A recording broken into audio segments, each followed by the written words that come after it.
Стоп, таракан! Стоп, таракан!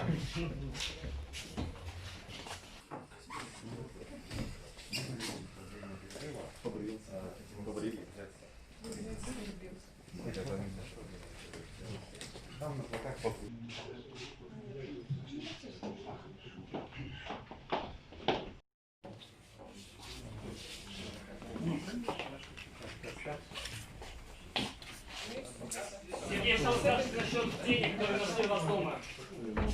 Ну это вакуйчик подбросил по распоряжению Лукашенко. Это не ваши деньги. Это еще было все известно в Гродно, уже заявил Гродно об этом, что у них деньги там какие-то. Это сам Лукашенко сказал, только потом подбросили. Если вы посмотрите в хронологию. И в курсе, что все блогеры, Цыганович сидит, Кабанов сидит? Ну, мне сказали вчера, да. Ужас. Я надеюсь, что это все не зря. Нам тоже накидали здесь штрафов, суток за то, что мы били ОМОН и милицию. А что там? Я же не видел, я же спиной был.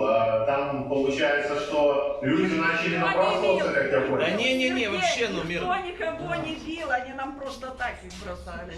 Видео было, и, Да. пожалуйста, кого Никого не распознали бросали. всех на штрафы на сутки.